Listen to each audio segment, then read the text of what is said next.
Rory asked me today, in particular, to speak a little bit about my forthcoming book, which, all being well, should come out by the end of September. Modesty prevents me from speaking too much about it, but perhaps there are some sections of it that are quite relevant to our discussion today. It's the first book I've written which really focuses on all 6 of the Gulf monarchies, so that's been a bit of a stretch for me, given that my previous scholarly outputs have focused on the 2 principal Emirates of the UAE, Abu Dhabi and Dubai.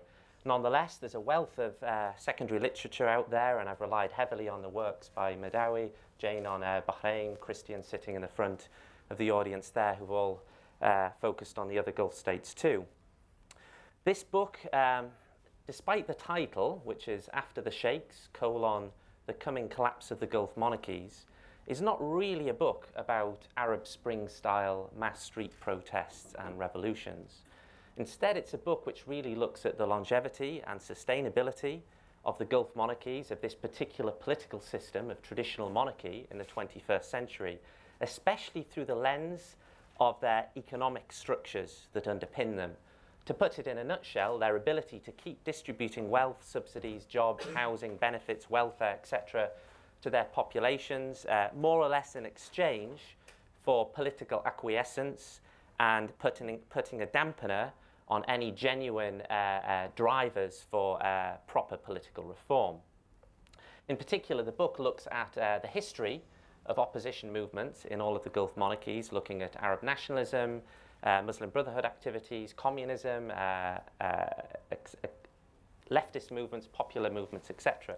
In particular, it tries to show how over the years these different movements were headed off by very dynamic, quick-to-adapt regimes, which we should not view as monolithic entities that are brittle and rigid, but rather as a small group of men sitting behind closed palace doors with very highly paid advisors, in many cases expatriates, in some cases British, of course, advising on new strategies to keep the autocracy as pure as possible and keep the majority of the population at bay, on the understanding that if a minority did rise up, then the majority of citizens would more or less put the minority in their place without the regime having to be too heavy-handed and having to resort to unwholesome practices such as political prisoners and other repressive techniques.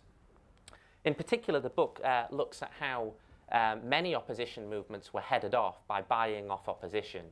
Many of the predictions by, Fred Halliday, for example, Arabia with Sultans, and other authors writing subsequently in the 70s and 80s, many of their predictions were more or less headed off by the lack of a proper proletariat emerging in the Gulf monarchies.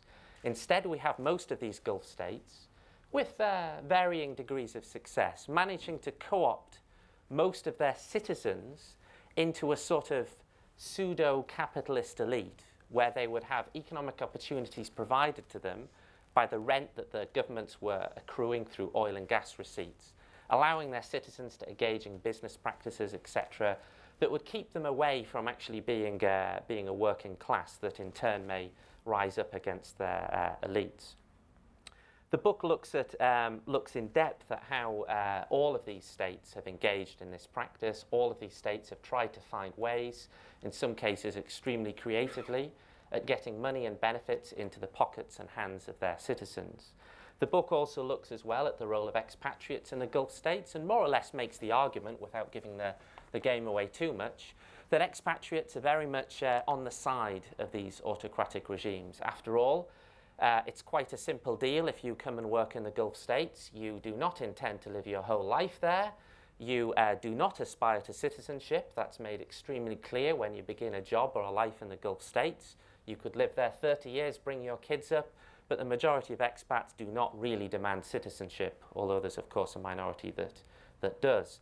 In this scenario, even if we've got Gulf states, if we take the micro example of Dubai or Qatar, where we're getting 80 or 90% of the population being foreigners, in that scenario, it's actually quite a good thing for these dictatorship monarchies, as they can really rely on a large resident population of economic stakeholders who want nothing more than a very strong regime at the top that allows everyone to make money smoothly and quickly as possible and then go home at the end of it.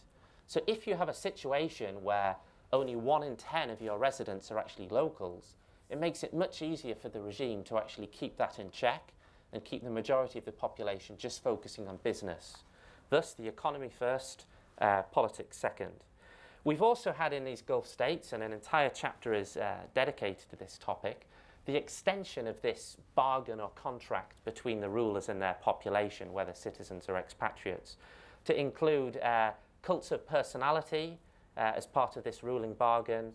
We've had rulers trying to build up religious credentials too, paying for mosques, paying the salaries of clerics, controlling the religious establishment very carefully, clamping down on any other alternative religious thought or parallel religious groups in the countries. We've had great investments in cultural legitimacy resources in many of these states, the high spending on museums, galleries, most of which are geared to reminding their populations of where they came from, where the rulers came from in particular, tribal history, in other words, helping young nationals still understand why these old men are still at the top without having changed for many years. We've also had the case of national identity, which many of these Gulf monarchies have been very keen to build up. Very important, of course, that all Gulf nationals, all citizens in your country, do feel not only economically superior to the expatriates, but also socially superior too. This is a great one, of course, because it means, especially in the smaller, richer Gulf monarchies, your very citizenship brings you elite status, not just through the rent-based economic activities you may enjoy that keep you rich, but by the very virtue of simply being able to walk to the front of a queue, be able to fire at will an expatriate employee, etc. We notice this particularly in Qatar and the United Arab Emirates, which is unsurprising given that they have the most distorted populations with the largest number of expatriates and a lot of wealth and opportunities to distribute to the local population. The book also looks at the foreign policies of the Gulf monarchies, and there is, of course, a case study on the UAE here, which has been very active at portraying itself as an active neutral. The spending on its citizens, the distribution of wealth domestically, has essentially been transferred to elsewhere in the region and even internationally by funding projects elsewhere in the world, by trying to build up influence, respect in other key countries, other Arab countries, other Muslim countries. Particularly prime targets are conflict zones or impoverished other parts of the region where the UAE and the other Gulf states can build up very much strong links and soft power. In many ways, of course, the Gulf monarchies are now the quintessential brokers of soft power. We have Gulf monarchies investing in museums, universities, football clubs, Harrods, the Shard in London, etc., all reminders to the countries they're investing in that these small Gulf states actually exist. Thus, if anything went wrong for them, the chances are the countries which have been enjoying these investments and links will probably come to their rescue. We have some particularly interesting examples of this in the UAE when it comes to academia and cultural institutions. The UAE, of course, has invested heavily in British and American universities, the endowing of professorships of centres in well-known universities. I won't name them, but you can guess which they are. Here, they don't have to rely on any heavy-handedness. They can more or less rely on the recipient institutions becoming an arena of self-censorship where most academics, PhD students, scholars, etc., will probably shy away from red-line topics such as political reform, democracy, human rights. Often the best clue as to which universities are receiving these kind of handouts is universities which tend to focus on the IR, the political economy, international relations, political economy, security, etc., without ever touching on the more taboo topics. The UAE, of course, has also enjoyed links with Sorbonne and New York University, which have set up satellite campuses there. Very troubling last year when we had UAE political prisoners taken, including PhD-holding academics. These universities very much put their heads in the sand and washed their hands of this and said they had nothing to do with them. Turning to the latter part of the book, which really looks at what happens next, the focus, as I mentioned before, is very much on the economic structures that underpin this political stability. We have quite simply the matter of declining oil and gas reserves in many of the Gulf states. And it's not really a question of how many decades of oil and gas these countries have left. That's the headline figure. Kuwait 90 years, UAE 80 years. That's not really the question we should be asking ourselves. We should be looking at the trajectory of the local population's expansion and the increasing subsidies and benefits that are going to be required to keep people appeased at the level the current generation are. Furthermore, we should look at the domestic energy consumption in the Gulf states themselves and the point at which, and Saudi Arabia is a great case of this, how many more years of actual oil and gas exports can be made up until the point where Saudi's own domestic energy needs start to require a significant chunk of their reserves to be earmarked. We also have the failure to have successfully diversified the economies in most of the Gulf states. There have been misadventures into financial sectors, real estate, tourism, etc. The bottom line is, in most of the region, they don't account for significant chunks of GDP. We have what looks like diversified economic activity, but when you begin to unravel it, the only reason these activities enjoy competitive or comparative advantages is because they're relying on subsidized energy. So again, we come back to the hydrocarbon economy. We have a generational issue too. We have a younger generation of Gulf nationals that no longer see the subsidies and the welfare state and the guaranteed public sector employment as a gift from the rulers and the regime, but rather as their basic right as a citizen. And in that scenario, they're not going to go unquestioningly into the future with opaque autocratic regimes that are spending their national reserves in their name without any input from the broader population. We also, of course, have the key question of improved connectivity between Gulf nationals like never before. We've talked a lot about social media in the context of the Arab Spring. Whether it was or not a key driver behind Arab Spring revolutions, we don't quite have our answer. Many people criticize it and say, well, keyboard heroes, after all, were not taking part in the bloodbaths on the street. I think the key point here in the Gulf states is there's an extremely high internet penetration rate, much higher than elsewhere in the Arab world. And now almost every Gulf national has access to broadband, mobile phones, smartphones. Crucially, these are communication technologies which are very difficult for regimes to actually censor. We should note that in the past, the Gulf monarchies have been the censors par excellence when it's come to new technologies. Even with the early days of the internet, with email, websites, the Gulf monarchies have hired the best and smartest Western companies to develop technology, to follow their own people, block websites, read emails.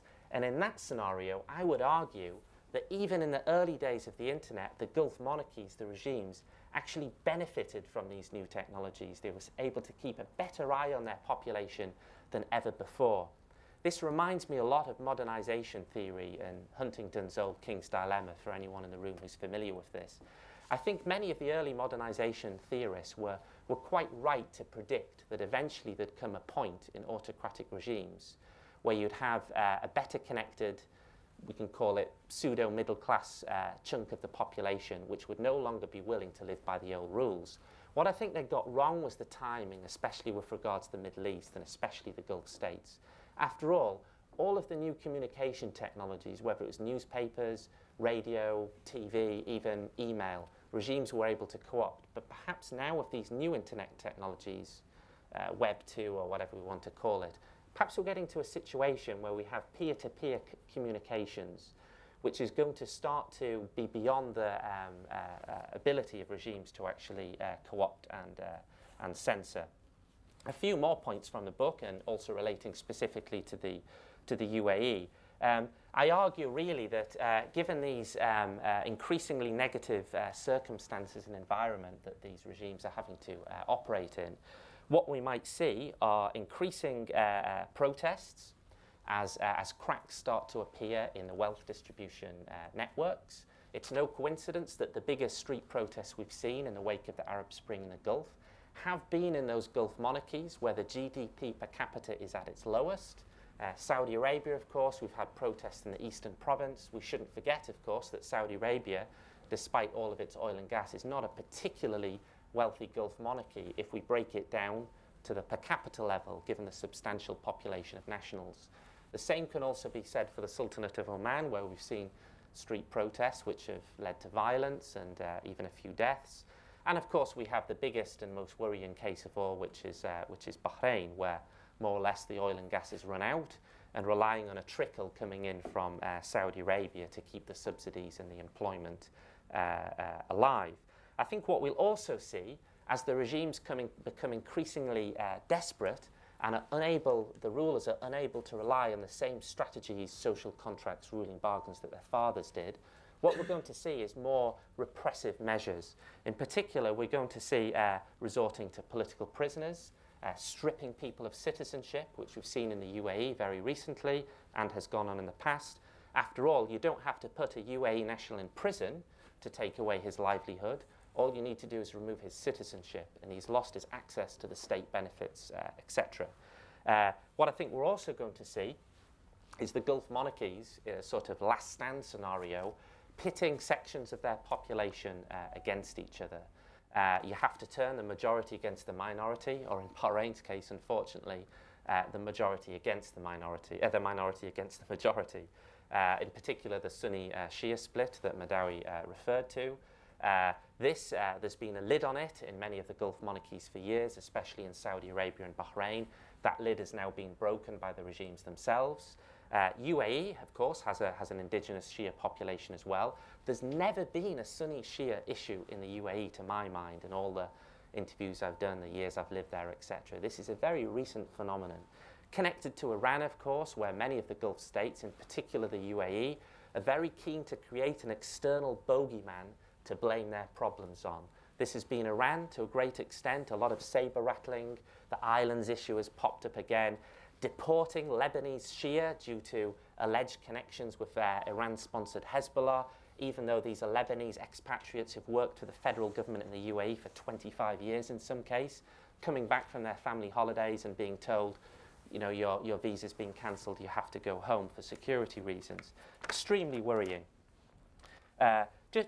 Just a few more points on the UAE. What we're seeing here is perhaps the inevitable cracks under the surface. We're starting to see opponents coming all at once from all directions. We're starting to see, as one would expect, opponents very much fighting on a religious ticket, that the ruling families the UAE currently has, relying on religious credentials, are actually abusing these credentials to a great extent and have no serious commitment to Islam. We're also seeing technocrats, we're seeing academics, bloggers, journalists, etc., being locked up last year. We're also seeing some stateless persons in the United Arab Emirates. This is a big problem where there are tens of thousands of people who've lived there all their lives, their fathers, their grandfathers have, but they don't have the UAE passport. We're starting to see some opposition activity from that side too. As to what could happen in the UAE, well, it's the great unknown. The UAE, like Qatar, is relatively more stable than the other Gulf monarchies because the regime only has to distribute to a fairly small chunk of the national population. Nevertheless, what I think we're going to see in the United Arab Emirates is some incident that's going to end up going viral on social media, can't be censored, can't be stopped. I don't know what this incident could be. It could be something to do with the UAE's national budget, the federal budget, or the Abu Dhabi Emirate level budget, where it leaks into the public domain exactly what chunk of the oil receipts end up in the ruling family's hands before being distributed to the various formal governments. I have an idea of that sum. It's not in the public domain, but I think if it was in the public domain, in black and white, it would be very grim reading for many UAE nationals. We could also have incidences of violence and corruption within the ruling family. Of course, we had the torture incident a few years ago where a half-brother of the ruler was caught on videotape and the Ministry of Interior even admitted it was him. He, of course, got away scot-free and continues to pound the streets of Abu Dhabi. Not particularly pleasant prospect if you're a tourist intending to go there. It could also be an issue of of other documents being leaked, again circulating amongst the population. We're already starting to see a few examples of this. Members of the government who've written letters to the police telling them to revoke their parking fines, etc. I don't know what it'll be. I have a feeling it'll be something based on information that ends up being circulated, and the petitions that the political prisoners we'll hear more about in a moment have been put in prison for. I think the number of signatures that will be appended to future petitions in the UAE will grow. Thanks, Jane.